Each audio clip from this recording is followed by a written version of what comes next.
dele. Bom dia, reverendo. Paz.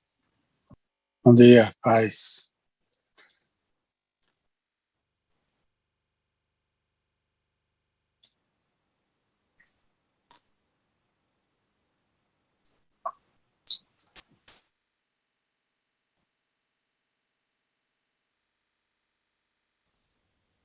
Thierry. Bom dia, professor. Bom dia, tudo bem? Tudo Você bom? tem o slide aí?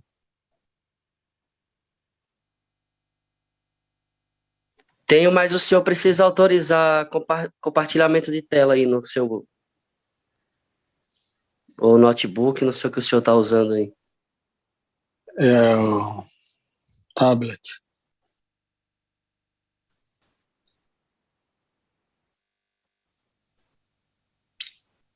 Já é anfitrião. Podemos começar, né?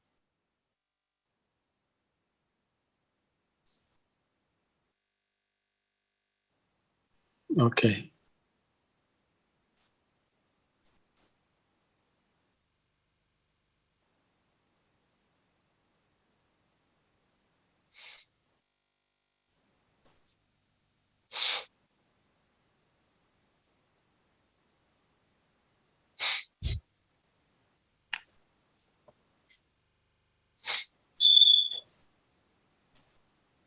Paramos aí?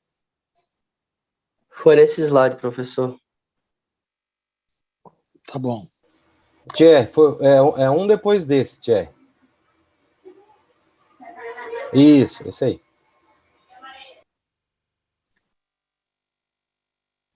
Então, André, lê pra gente aí, Manso. Ok. Manso faz um resumo da soberania de Deus na história, dizendo o seguinte: no princípio é nacional, no fim universal, no começo limitada em seu objetivo.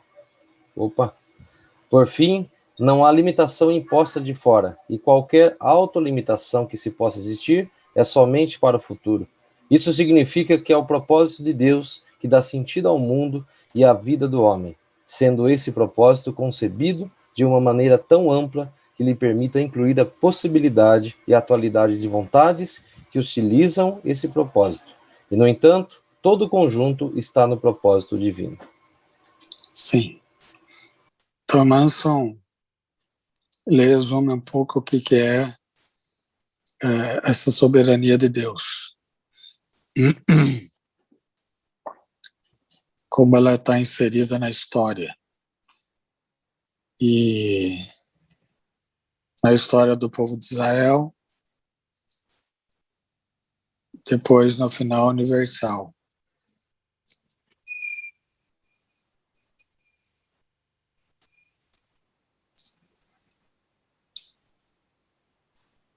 Pode continuar lendo.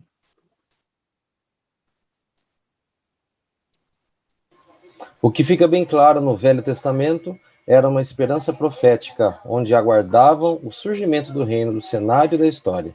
Reino este que seria governado por um descendente de Davi em um cenário político terreno, Isaías 9:11, onde o propósito de Deus seria realizado.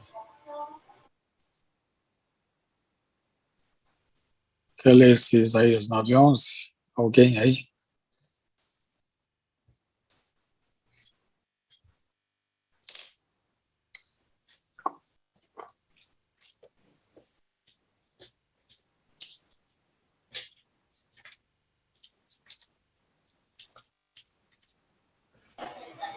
Eu leio aqui. Isaías 9:11. Portanto, o Senhor suscita contra ele os adversários de Rezim e instiga os inimigos. Eu acho que é de 9 até o capítulo 11, né? É isso aí.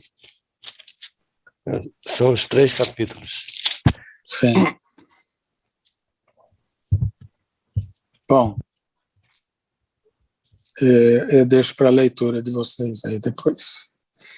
Em primeiro lugar, no Novo Testamento, devemos voltar ao nosso pensamento para o Antigo Testamento e observarmos como que, diante do que já foi exposto, o reinado de Deus sobre o seu povo fazia parte integrante da herança do povo de Israel.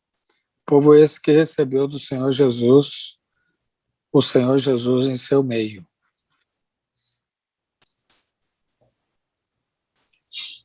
Tem um significado cristão, né? Jesus no meio de Israel. O Cristo vivo. Pode passar o slide.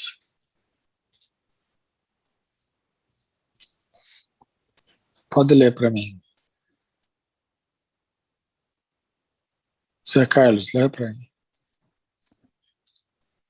O povo vivia na expectativa do cumprimento das profecias do Antigo Testamento, quando Deus haveria de intervir na história para trazer o seu reino e pôr fim a tantos sofrimentos do povo, quer espiritual, social ou político.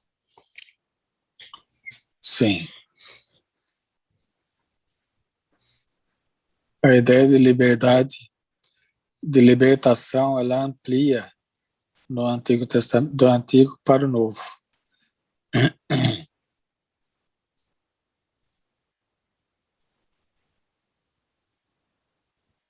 Essa é a ideia, porque ele nos resgata dos sofrimentos do povo, quer espiritual, social, politicamente. Próximo slide.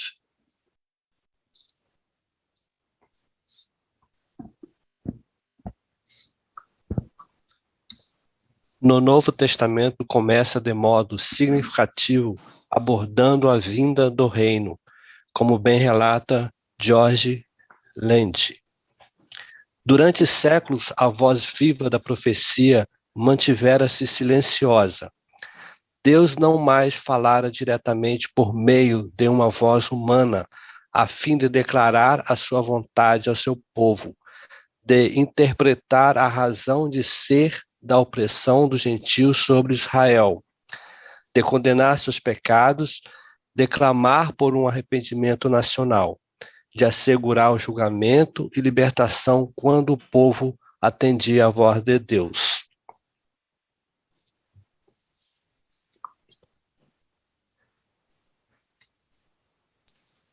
Então ele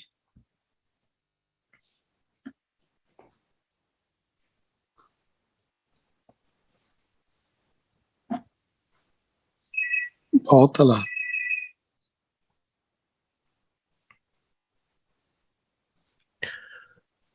Não, é o mesmo.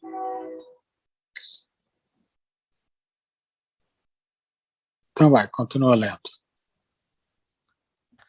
Esse já foi lido.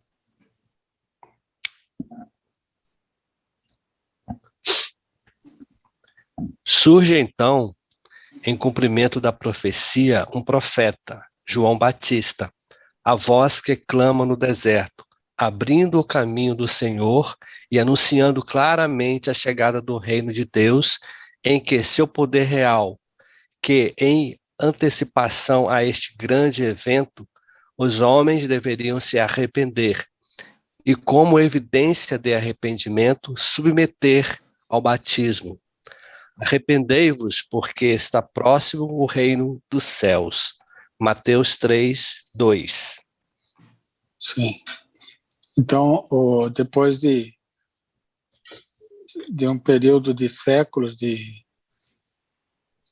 silêncio, Deus rompe esse silêncio por meio de João Batista, que é o último profeta antes da vinda de Cristo, que clama no deserto, abrindo o caminho do Senhor e anunciando claramente a chegada do reino de Deus.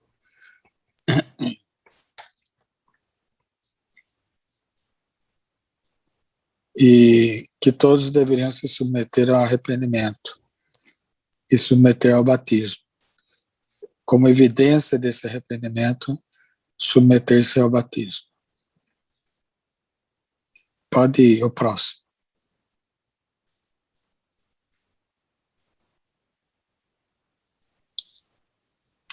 O reino está presente na pessoa e obra de Jesus, mas ainda aguardando sua plena manifestação futura.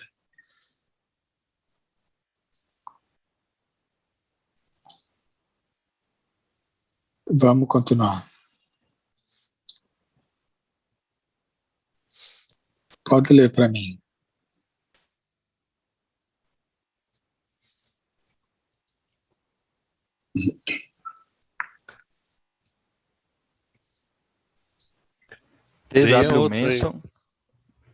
T.W. Manson diz: o reino está presente no mundo tão realmente quanto a ceifa está presente no campo semeado.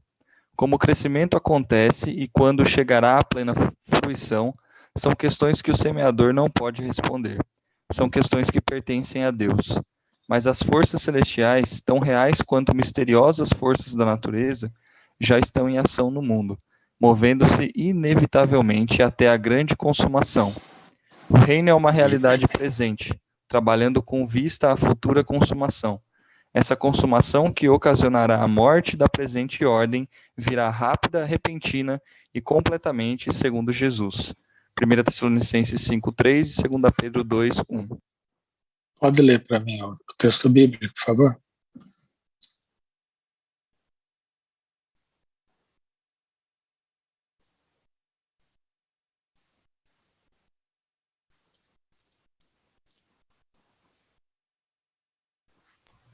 Primeira Tessalonicenses 5:3 diz assim: quando andarem dizendo paz e segurança, eis que lhes sobrevirá repentina destruição, como vêm as dores de parto à mulher que está para dar à luz, e de modo nenhum escaparão.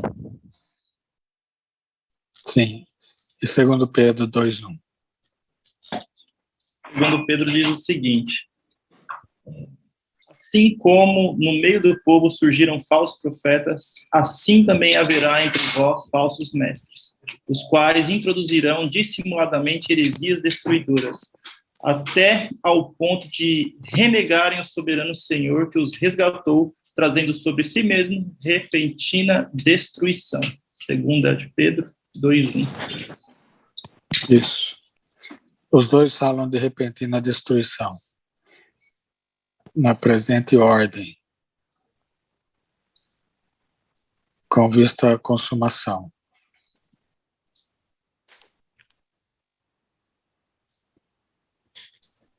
Vamos lá continuar a leitura.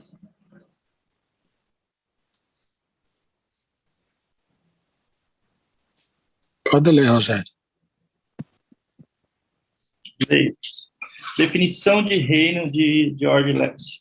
Reino de Deus é a realeza redentora de Deus, dinamicamente ativa para estabelecer seu domínio entre os homens, e que esse reino que irá aparecer como um ato apocalíptico no final desta era. Já veio a história humana na pessoa e missão de Jesus para vencer o mal, libertar os homens do seu poder e trazer-lhes as bênçãos do reino de Deus. O reino de Deus envolve dois grandes momentos. Primeiro, cumprimento dentro da história e consumação no final da história. Sim.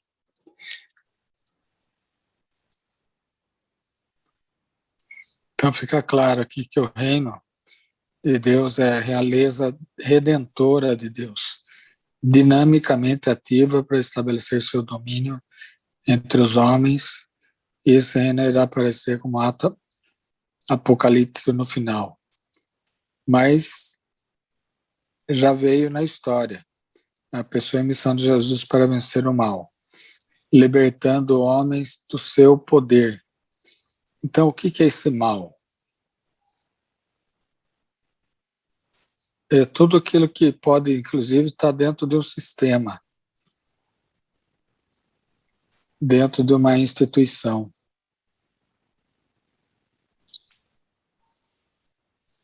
Dentro de um sistema, nós temos, por exemplo, o machismo, o racismo, que acaba sendo um mal silencioso dentro da sociedade. Pessoas que são oprimidas. Nós temos aí mulheres que são assassinadas por maridos, temos crianças que são abandonadas, inclusive pela própria pandemia. Nós temos hoje crianças que são órfãos, ficaram órfãos, os pais morreram e ficaram sem a pensão deles, inclusive.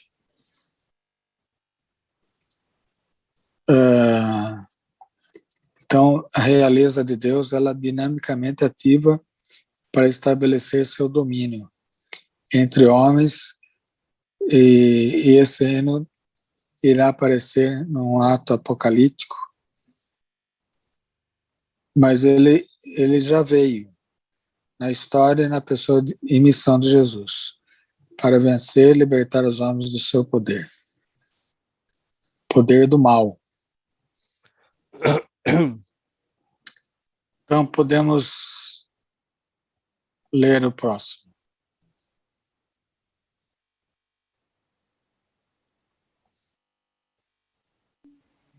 Próximo slide.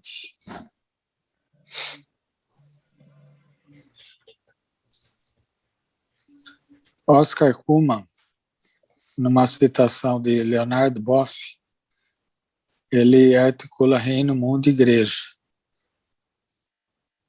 É um texto de Oscar Cullmann, na verdade. A igreja não pode ser entendida nela e por ela mesma, pois está a serviço da realidade que a transcendem, o reino e o mundo.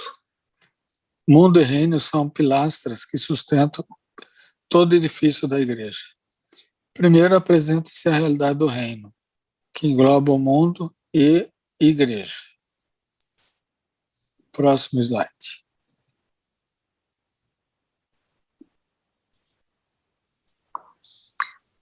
Alguém lê para mim, por favor. Reino, categoria empregada por Jesus, constitui a utopia realizada no mundo, escatologia, é o fim da totalidade da criação em Deus, finalmente liberta totalmente de toda imperfeição e penetrada pelo absolutamente. O reino perfaz a salvação em seu estado terminal.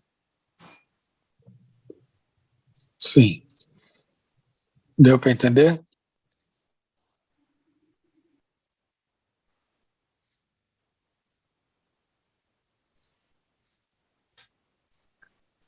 Ele constitui a utopia realizada no mundo, escatologia. É o fim da totalidade da criação em Deus, finalmente liberta totalmente de toda imperfeição e penetra o divino que a realiza absolutamente. O reino perfaz a salvação em seu estado terminal. Ok? Ok. Então, sendo o reino uma das pilastras, essa utopia realizada no mundo, nós queremos e devemos desejar o melhor para esse mundo e trabalhar para melhorar esse mundo. E não apenas ficar cultivando o céu sem uma realidade dessa que constitui a utopia realizada no mundo. Eu quero que alguma coisa aconteça de bom no mundo. E eu tenho que trabalhar para isso. Por isso, essa é a nossa missão. Trabalhar para o reino. Pode continuar lendo, por favor.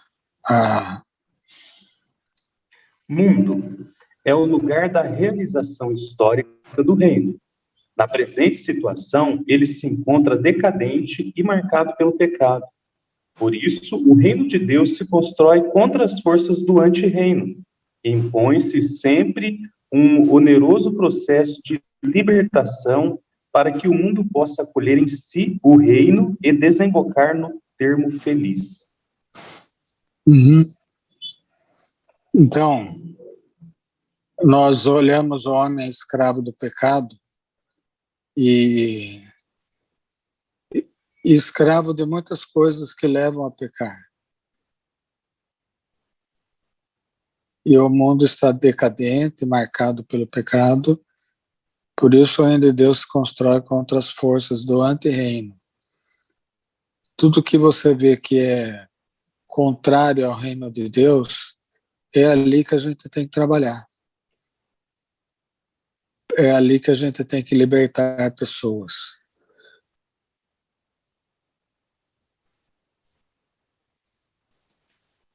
Para que o mundo possa acolher em si o reino e desembocar em termo feliz. Pode ler o próximo para mim.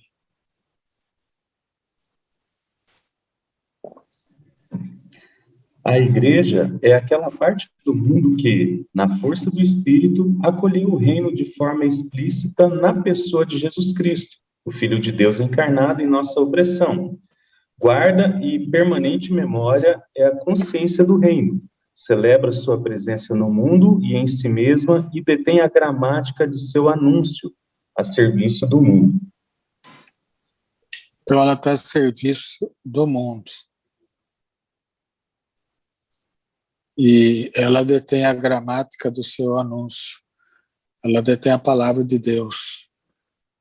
E essa palavra, ela é encarnada em nós a ponto de vivermos essa liberdade que temos em Cristo.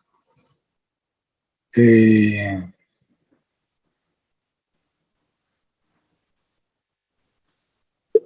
a igreja, ela acolheu o reino na sua forma explícita na pessoa de Jesus, que é o Rei dos Reis.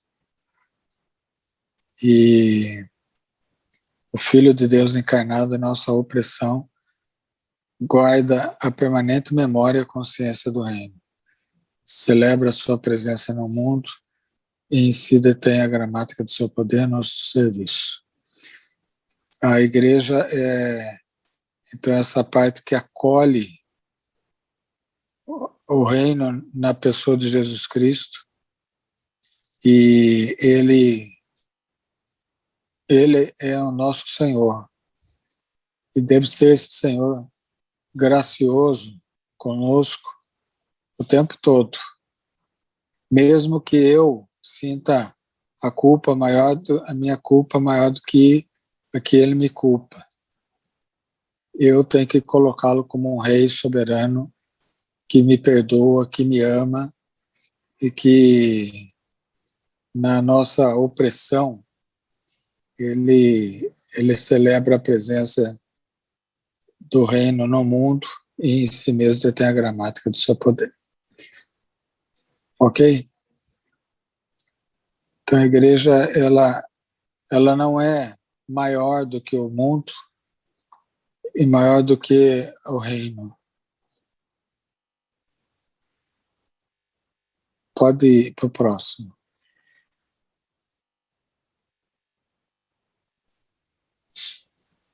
A igreja não é o reino, mas o seu sinal, concreção explícita e instrumento, mediação de implementação no mundo.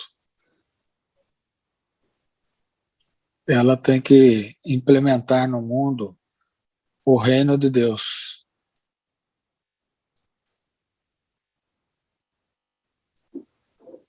E ser esse instrumento de mediação. Ok? Próximo.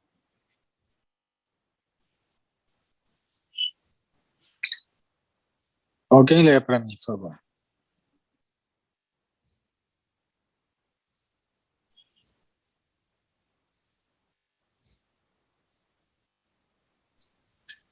Cumpre articular numa ordem correta esses três termos. Primeiro vem o reino como a primeira e a última realidade, englobando todas as demais. Depois vem o mundo como o espaço da historificação do reino e de realização da própria igreja. Por fim, vem a igreja como realização antecipatória e sacramental do reino dentro do mundo e mediação para que o reino se antecipe mais densamente no mundo. Sim. Então tem essa ordem aí que Oscar Cullmann coloca. Primeiro o reino, depois o mundo, que é espaço de historificação do reino e de realização da própria igreja. E, por fim, a igreja como realização antecipatória sacramental do reino dentro do mundo. Mediação para que o reino se antecipe mais densamente no mundo.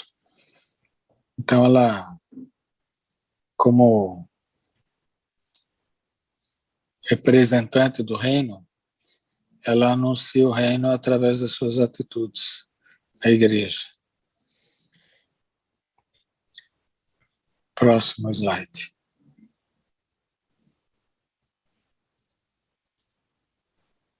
Pode ler mais alguém. A aproximação demasiada da realidade da igreja, ou até a identificação com o reino, faz emergir uma imagem eclesial abstrata, idealista, espiritualizante e indiferente à trama da história. Por outro lado, uma identificação da igreja como um mundo projeta uma imagem eclesial secularizada, mundana, disputando o poder entre outros poderes deste século. Certo. Então, ela tem que ter um equilíbrio aí, né? A igreja se identificando muito com o mundo, ela projeta uma imagem eclesial secularizada, mundana, disputando o poder entre outros poderes desse século. Ela vira um instrumento político apenas. E demasiada a realidade da igreja, até a identificação com o reino faz emergir uma imagem eclesial abstrata, idealista, espiritualizante e indiferente à trama da história.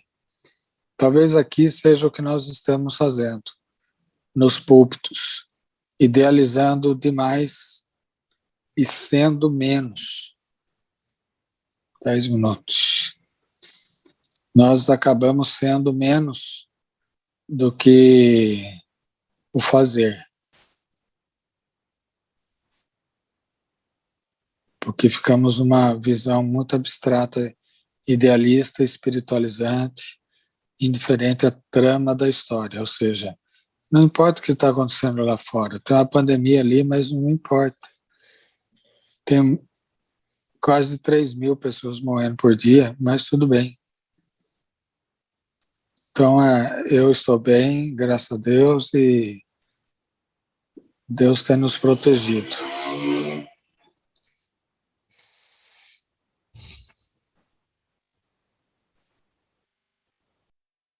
Muita gente cresceu nessa pandemia com atos criativos, comércio, mas também a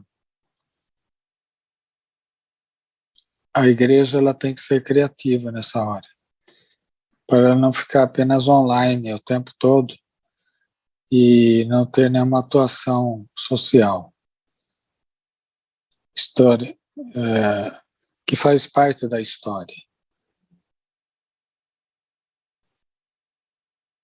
Próximo slide, por favor.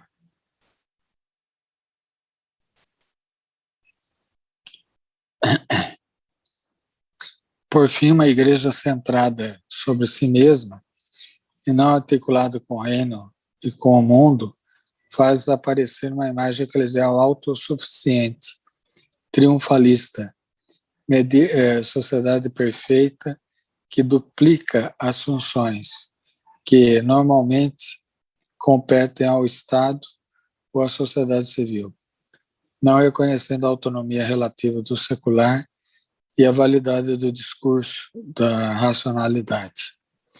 A sanidade eclesiológica reside na correta relação entre reino, mundo e igreja.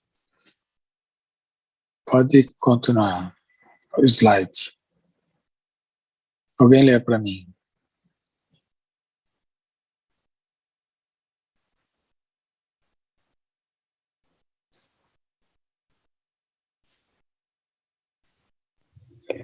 articulando a Igreja com a sociedade. Segundo Leonardo Kielmboff, criticando a Igreja Católica. Persiste ainda na América Latina uma prática de igreja voltada quase exclusivamente para dentro. A igreja se estende como a exclusiva portadora da salvação para os homens. O mundo não possui consistência teológica, deve ser convertido. Como seu campo de atuação é o campo estritamente sagrado, mostra-se insensível aos problemas humanos que ocorrem fora de seus limites, no mundo e na sociedade. O político constitui a dimensão do sujo, que deve ser evitado o mais possível. Mais que neutralidade, vigora uma indiferença face às realidades mundanas. Talvez o desejo de ser tão santificada faz com que se afaste da realidade mundana. E a igreja não historifica, não constrói nada na história. Fica apenas idealizada,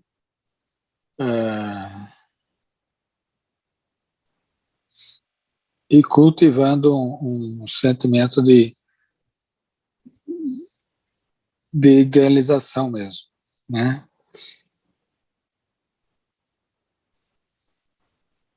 A igreja se entende como exclusiva portadora da salvação para os homens. O mundo não possui consistência teológica. Deve ser convertido. Com seu campo de atuação é o campo estritamente sagrado. Mostra-se insensível aos problemas humanos que ocorrem fora dos seus limites no mundo, na sociedade. Então parece que o nosso limite é a igreja e talvez o templo. E a gente não consegue enxergar a realidade social porque não vemos muito o que fazer ali. Só converter pessoas. Reverendo, o senhor me permite? Fala, Luiz. Me parece, então, que está um pouco difícil de se chegar nesse meio termo, né? Porque no slide anterior ali se falava de se haver um equilíbrio, né? E agora, pensando assim, se a igreja parece demais com o mundo, já não é mais igreja. E se fica, de repente, numa posição que se torna ali o sacro imperando, você também não se conecta com o mundo, né? Então, assim, parece que fica muito subjetiva nessa questão de o que então se fazer, né? Porque se você vai mais para um lado, você está debandando para um lado. Você vai para o outro, você está debandando para o outro. E um lado sempre parece estar querendo conflitar com o outro, né? Sim. Essa dialética que a gente tem que saber viver é a libertação em Cristo. Mas nunca insensível aos problemas humanos. Ao contrário. E embora esse problema humano ocorra fora dos limites que a igreja está acostumada, porque é no mundo, é na sociedade, ele vai dar uma dimensão de mexer com a sociedade ou com o povo, é coisa de político. E o político é sujo. Então a gente tem que evitar o máximo possível esse sistema. E a neutralidade, ela vigora como a indiferença às realidades mundanas. Então eu fico neutro, mas essa neutralidade não me faz amar o próximo, não me faz envolver com esse próximo. Entendeu, Luiz? Compreendi. E ele, o Leonardo Boff, ele está criticando a Igreja Católica aqui. Embora a gente veja isso na Igreja Católica, isso serve também para nós. Ela se acha a única, exclusiva portadora da salvação para os homens. O reino, para ela, se tornou isso apenas. Eu falo e não identifico com ninguém. Como que Jesus se envolvia com a sociedade? De cabeça. Ele alimentava pobres, aqueles que não tinham nada para comer, ele curava enfermos que estavam na sociedade, ele enxergava essa realidade social de forma diferente que nós enxergamos hoje. E nós ficamos muito mergulhados no nosso próprio umbigo. Está entendendo? Então Sim. vamos para o próximo slide, por favor. Por detrás destas práticas funciona uma eclesiologia da igreja-sociedade perfeita, paralela ao Estado. Não existe uma articulação com a realidade do reino e do mundo. Do mundo, ela é aliada, porquanto se sente fora dele, embora em função dele. Sim. Então ela fica como uma sociedade perfeita, paralela ao Estado. Ela se acha muito mais do que ela é. E por isso que ele fala que não existe articulação com a realidade reino e mundo. Do mundo ela é aliada, porquanto se sente fora dele, embora em função dele. Quer dizer, nós somos chamados para estar no mundo, para amar as pessoas que estão no mundo. Vai cair, viu, TR? Certo. Aí o senhor quer que abra nesse link que o senhor mandou de novo? Pode ser. Tá ok, então. Dá para ser? Pode, tranquilo.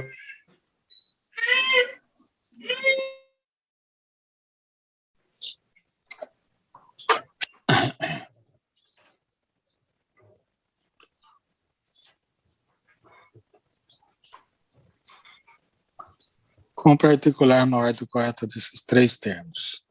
Primeiro vem o reino, como a primeira e última realidade englobando todos os demais. Depois vem o mundo, como o espaço da historificação do reino e da realização da própria igreja. E por fim, a igreja como a realização antecipatória sacramental do reino dentro do mundo, mediação para o reino se antecipe o mais densamente no mundo. Então, a gente tem que ser mais parecido com o reino, como igreja, no mundo. Porque alguém falou que é difícil, né? É difícil, porque a gente tem que fazer história. E a história não é de alguém que está embalsamado, mas é alguém que está vivo e ativo, com os valores do reino, tentando implementar isso. Pode ir para o próximo slide.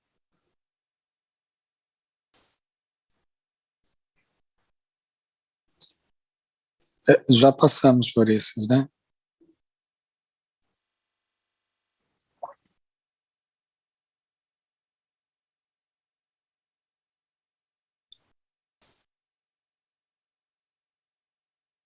Também passamos.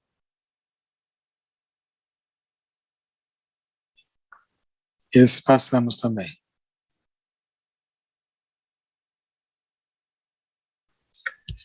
Isso. Alguém lê para mim esse daqui? A igreja quer servir o povo e as grandes maiorias pobres. Estes são carentes, não têm meios, instrução, participação. Para ajudá-los, a igreja se aproxima daqueles que efetivamente têm condições de ajudar, que são as classes abastadas. Nesta estratégia se criou uma vasta rede de obras assistenciais. A igreja aparece como uma igreja para os pobres, e não tanto com os pobres e dos pobres. No nível doutrinário, esse tipo de igreja se mostra conservador e ortodoxo.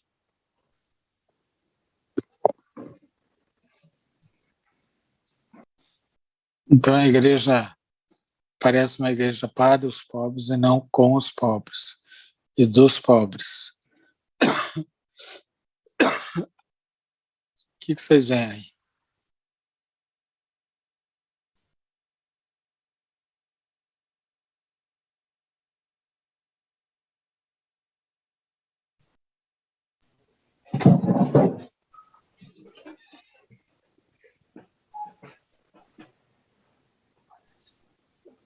Dá para ter uma ideia de caminhada, né? Com os pobres e dos pobres, é uma ideia de caminhar com.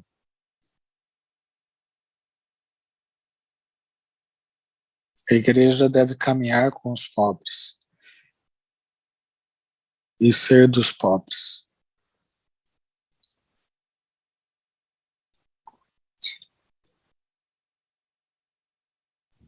Professor, Oi, Guilherme falando. fala, Guilherme. É muito interessante o que a gente acaba de ler, que é um paralelo. O professor Luiz Fernando pediu para a gente ler um livro de Deus. Ô, Gui, fala um pouquinho mais alto, por favor. Não sei se é o seu microfone que tá Eu mexendo. falo baixo também, desculpa. E esse livro, Povo de Deus, esse antropólogo vai fazer uma abordagem do povo neopentecostal e pentecostal. E assim, eu vejo uma discrepância entre as denominações tradicionais, que as igrejas são, às vezes, poucas vezes, para os pobres. No entanto, ele chama a atenção que as igrejas pentecostais e neopentecostais parece que elas trabalham com os pobres e são dos pobres, porque eles têm voz, eles que organizam. No nosso meio, ele só, digamos que ele é só o consumidor final. Sim. No meio tradicional. Já nas igrejas pentecostais e neopentecostais, eles têm participação ativa. Franqueada a palavra, o leigo prega, o leigo tem a oportunidade de subir, dar o seu testemunho, até o louvor não é algo profissionalizado como dentro do nosso meio. Então, acho que é uma grande discrepância e faz todo sentido eu, particularmente, quando fui ler o livro, eu nunca tinha reparado quão proveitoso é essa visão e quão proveitoso é a forma que eles lidam com o pobre, né? O pobre, então, faz parte do meio, não é mais um consumidor final. Isso. A ideia de consumidor, ela empobrece muito a igreja, né? É aquela questão do líder que vai lá, ele sabe mais do que todo mundo e nunca dá espaço para o outro que não sabe, mas que quer descobrir algo novo. E a gente tem que aprender com a história, até com os movimentos eclesiológicos, como a Igreja Pentecostal. Ela deu voz aos pobres. Ela deu a vez aos pobres. Mesmo que ele tenha aquela manifestação meio doida, você vê que ele está tendo espaço, até para a sua loucura. Parece louco o que eu estou falando, mas esse espaço é dado a eles. Não tem um mais sabido. Tem o líder, sim, tem um pastor que coordena o povo, mas é muito mais um andar com o povo, caminhar com eles, do que ser um objeto de consumo deles. Como a esmola. Você dá esmola. A igreja que caminha com o pobre, ela dá mais dignidade ao ser humano. Ela ajuda ele a pescar e não apenas dá a pesca como esmola. Estão entendendo? Esse empoderamento que é dado à própria igreja é que faz com que ela se sinta participante no reino de Deus.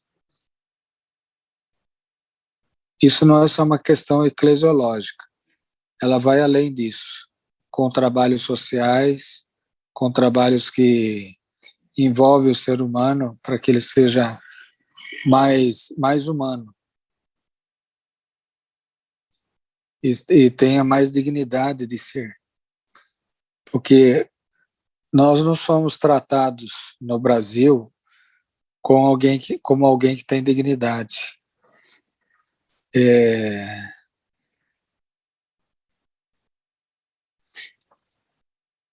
Você vê como nós somos rejeitados, desprezados como sociedade, como povo, e o povo acostumado por uma questão, acho que histórica, de escravagista, ele está acostumado a ver alguém apanhar no morão e ter que se calar.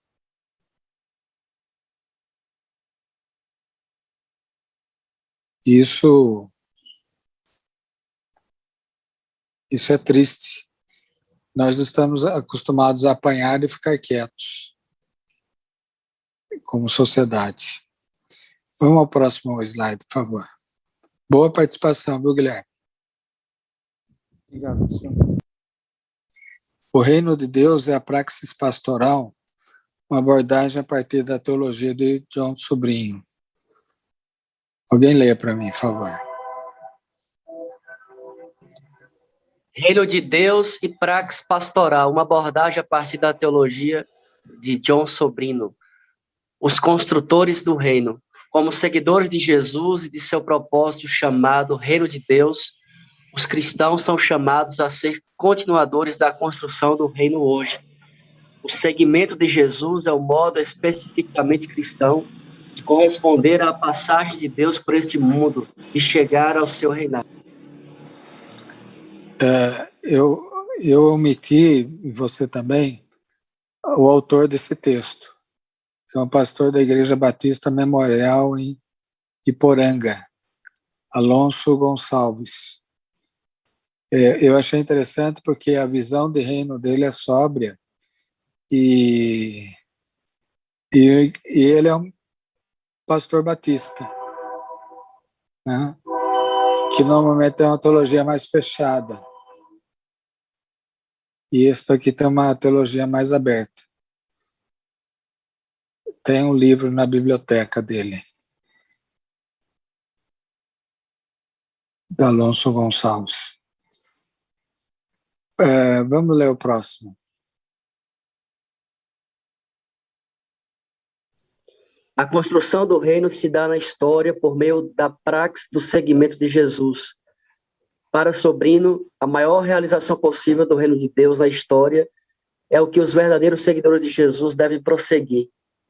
O encarregar-se do reino é carregar o peso do anti-reino em que vivemos.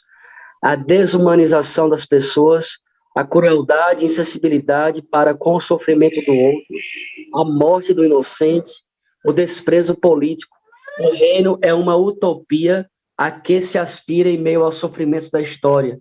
É uma realidade histórica que se busca uma condição social transformada que se contrapõe ao anti-reino de injustiça. Isso.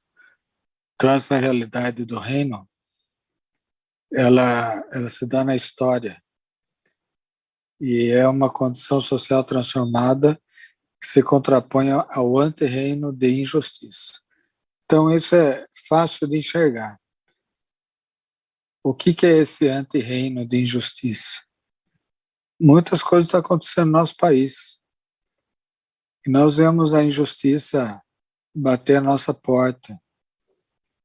E isso faz parte do anti-reino.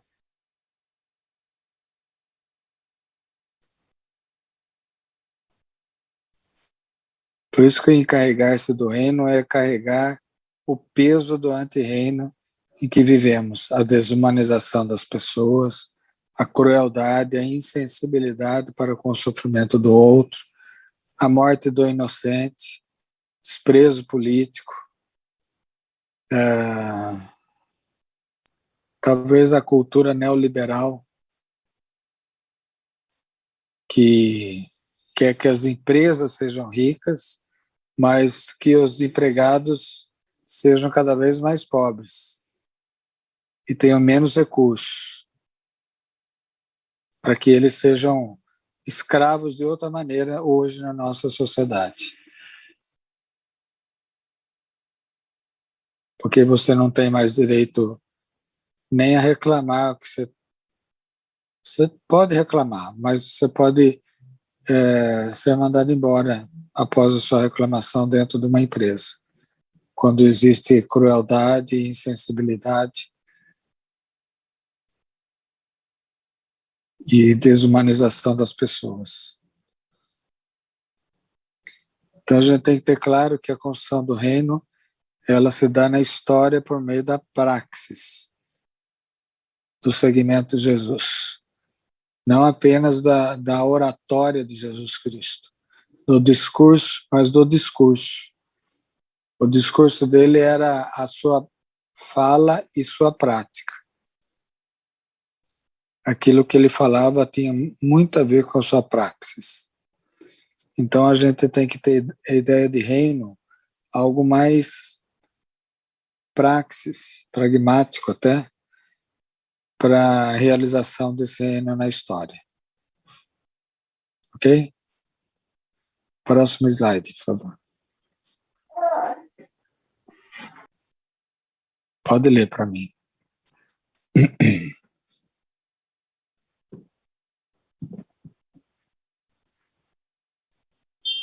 Uma praxis pastoral relevante, uma prática pastoral libertadora é quase escassa. A preocupação das denominações ainda passa por divergências doutrinárias. A política adotada é a do cada macaco no seu galho. Fora isso, contamos ainda com uma teologia hedonista e utilitária, que é produzida nos arraiais neopentecostais. Na conjuntura atual de uma igreja, geralmente as carências são intimizadas, os problemas particularizados, as estruturas da sociedade demonizadas. Isso. Deu para entender?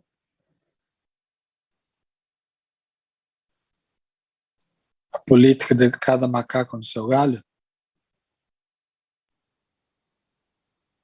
Seria o individualismo dentro das comunidades. Sim. E a falta da própria comunhão que o próprio evangelho propõe. Acho que o Emile Durkheim, ele faz uma análise bem correta quando ele vai falar sobre o suicídio, que na época dele o suicídio estava muito grande. E foi verificado que o maior número de suicidas eram os protestantes. E ele dizia que a católica ela tinha uma prática muito mais social. Tinha um padre que você confessava os pecados, ela era muito mais nós, e enquanto que o protestante vivia muito mais uma prática religiosa individualista, bem particularizada. Ele tinha que lidar com o seu pecado sozinho. Não tinha ninguém para dividir. E essa dificuldade que ele tinha, ele achou que os protestantes eles estavam se matando. Uma das teorias dele é por causa da sua prática muito individualista. A sua espiritualidade é muito individualista. E nós praticamos praticamente isso. Nós praticamos isso. Vai orar no seu quarto, vai entrega na mão de Deus. Não tem um ato social de que, olha, está entregue na mão de Deus, vindo da parte do outro. É como se fosse falar para eles, o problema é seu e Deus. Não tem um problema nosso. Certo? Próximo slide, por favor. Daí a total ausência de uma teologia pastoral que preconize os valores do reino de Deus e sua expansão no mundo. Isso não é possível porque a concepção de salvação é individualista, um mal da pós-modernidade, e centrada na ideia da pós-morte como realização plena, quando os valores do reino não são compartilhados e vivenciados, tem-se a ideia de que a conversão se dá apenas no coração, deslocando assim qualquer iniciativa dos cristãos de ser instrumentos do reino de Deus para a transformação da sociedade e sua estrutura pecaminosa. Sim. E ele fala que isso daí que Durkheim fala. Concepção de salvação é individualista. O mal da pós-modernidade, centrada na ideia da pós-morte como realização plena. Quando os valores do reino não são compartilhados e vivenciados, tem-se a ideia de que a conversão se dá apenas no coração, deslocando assim a iniciativa dos cristãos a serem instrumentos do reino de Deus para a transformação de sociedade e estrutura pecaminosa. Então a gente vê a estrutura errada, pecaminosa, mas a ideia é muito individualista e realmente centrada na pós-morte. Essa é a realização plena nossa. E enquanto isso, os valores do reino não são compartilhados, não são vivenciados, não são vividos no seu dia a dia. E tem-se apenas a ideia de eu conversar no coração. É só você e Deus o tempo todo. E nós temos que expandir um pouco essa visão de uma pastoral que preconiza os valores do reino e a sua expansão no mundo.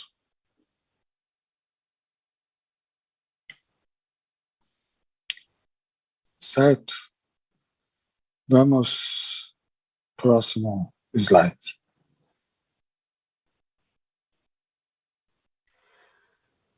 Mudança de paradigma é de René Krivitz. O mal não está apenas no coração humano, mas também nas estruturas sociais. A missão da igreja inclui tanto a proclamação do evangelho quanto sua demonstração.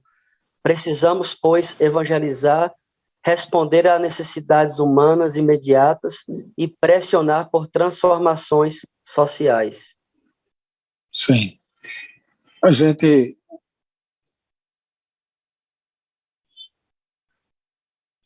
fica indignado com as manobras que são feitas no governo para defender certo senador, porque está envolvido em rachadinha.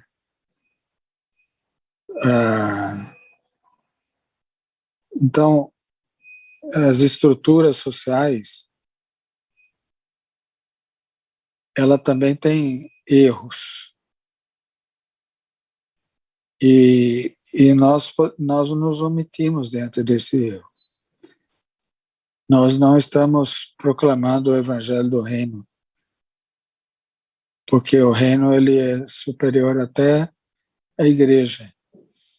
A igreja é instrumento desse reino, desses valores que pesam sobre nós o que é certo e o que é errado. E a necessidade humana, ela acaba sendo, para nós, abstrata. E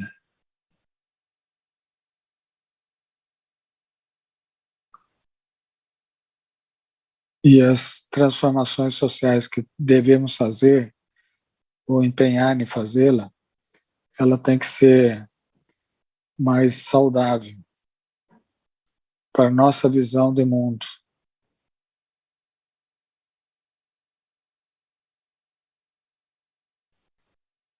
Que é onde eu vou historificar esse reino. Ok? Pode ler o próximo, por favor. A missão da igreja é manifestar aqui agora a maior densidade possível do reino de Deus, que será consumado ali e além. A missão integral implica a ação da igreja para que Cristo seja Senhor sobre tudo, todos, em todas as dimensões da existência humana. Então, essa é a missão da igreja, ter a maior densidade possível do reino de Deus, que será consumado ali e além. E por que ali e além? Porque ela vai se consumando também no dia a dia. Algumas coisas nós vamos ter vitórias e outras ainda não. Outras ficam para o futuro.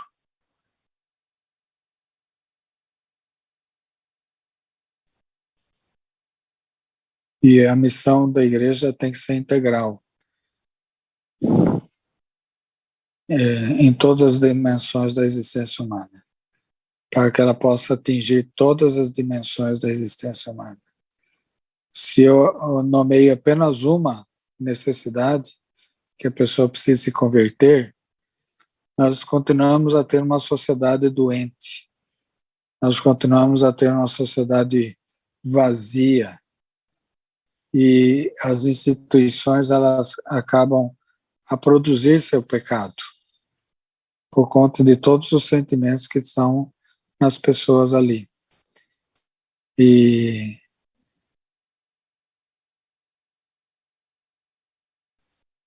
cabe a nós humanizá-las, deixar mais próximo do ser humano. Pode ler o próximo.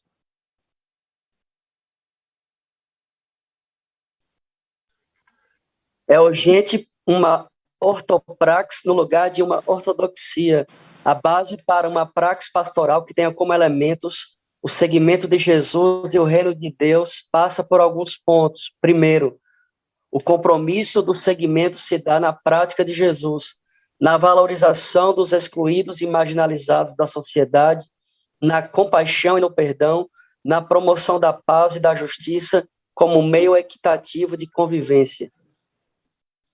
Uhum. Então, nós temos um compromisso com a prática de Jesus, na valorização dos excluídos, marginalizados da sociedade, na compaixão e no perdão, na promessa e paz da justiça, como meio equitativo de convivência.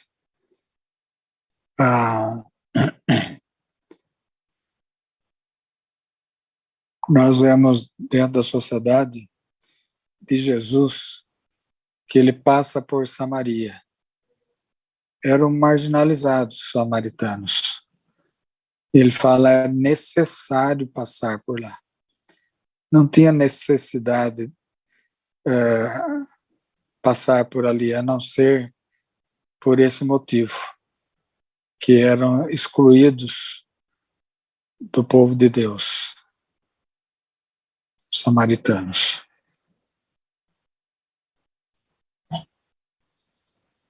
E a praxis de Jesus mostra como ele dava atenção a esses que estão à margem da sociedade. Olha as curas que ele fez. A mulher, em Lucas, no Evangelho de Lucas, você vê ele dando uma atenção especial às mulheres que eram marginalizadas nesse tempo.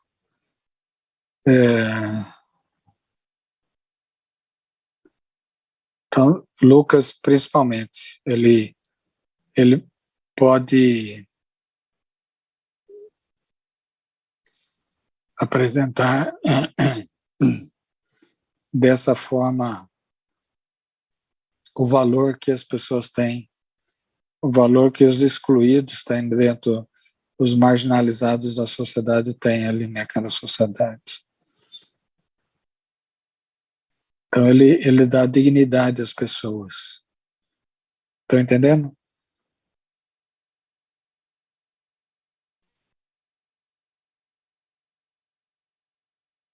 Vamos para o próximo, TR.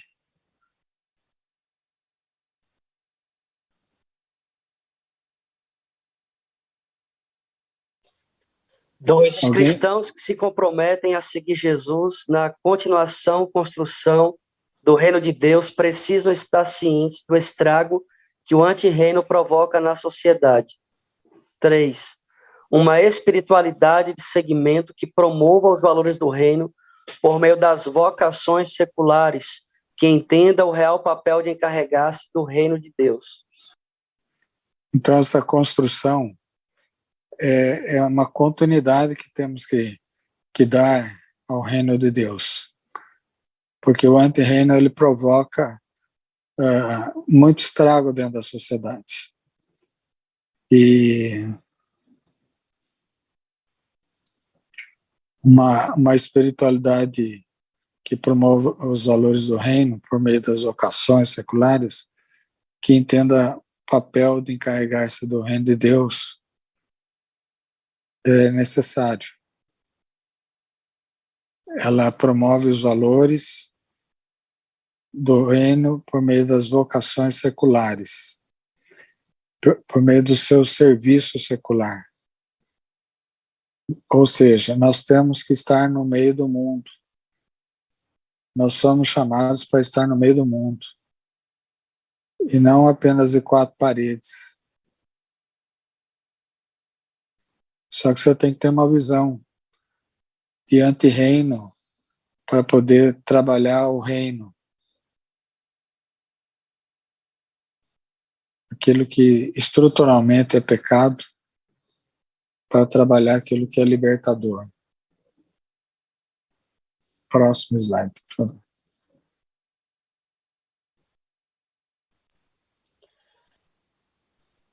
Alguém gostaria de ler? Posso ler, Tchê? Tranquilo, obrigado. É preciso frisar que a igreja é sinal do reino de Deus, instrumento de sua implantação na história. É nela que se celebra o mistério da comunhão com Deus. Nela, Deus mostra o que ele pretende ter com toda a humanidade. 5. A igreja necessita mais do que nunca resgatar um sentido integral de salvação. Aquele lema de salvação da alma não se comporta mais neste contexto. A salvação necessita ser totalizadora no seu sentido histórico, social, político e espiritual. Sim. Isso que é reino. Ela trabalha uma salvação integral. Algumas pessoas que estão em bairros perigosos, você vai lá, prega o evangelho e eles, o que fazem? Se convertem e depois, o que fazer com eles? Eles necessitam de um sentido histórico, social, político e espiritual.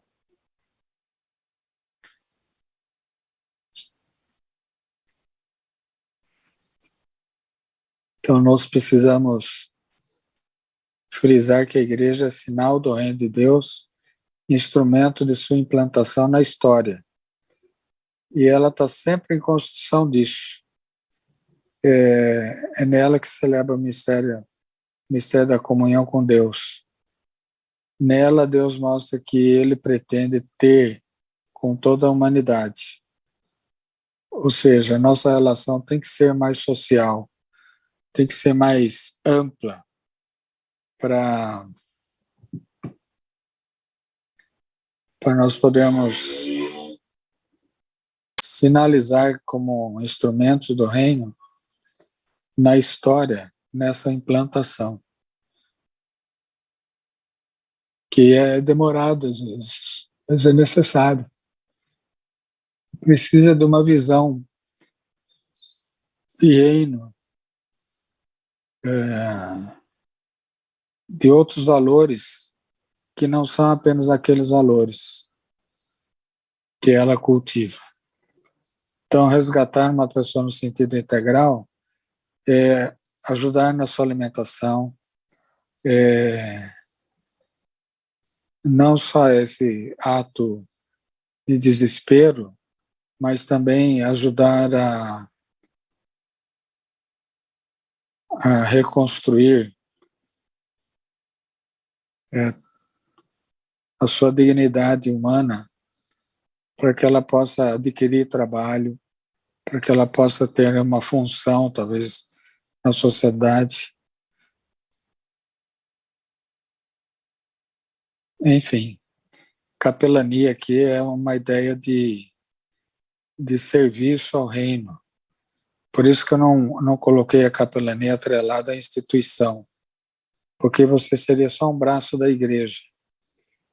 E quando você vê a capelania como algo que está a serviço do reino de Deus, você não tá mais livre da instituição. Mesmo que ela tenha a sua função de nos autorizar a fazer algo. Mas é algo que não é por relatórios, não é por meio de burocracia que a gente vai construir. Ok? Próximo slide. Acabou? Eu acho que acabou, professor. Os slides Tá. acabam. Tá, a gente está no final também da aula, né? 5 minutos, professor. 2 Então. minutos e 2h40.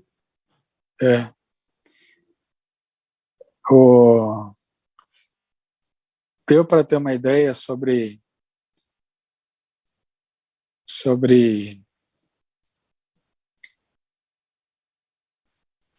a capelania em tudo isso? Nós passamos pela instituição, vemos como a instituição ela empobrece, ela pode se subverter à sua ordem de ser e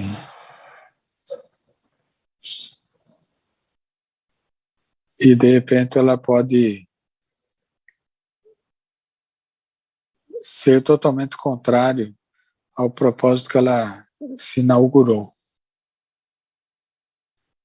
Nós vemos sentimentos que criam ódio entre uma igreja e outra. Embora isso não se explicite, você percebe na mágoa de algumas pessoas que estão ali, como isso ocorreu. Então, a ideia é que vocês tenham um pensamento mais sóbrio sobre capelania dentro desse espaço institucional. Eu tenho outro slide para passar, mas que fala sobre libertação. E ele é meio longo, mas acho que é interessante a gente ver. Porque você vai tendo ideia de liberdade dentro da sociedade.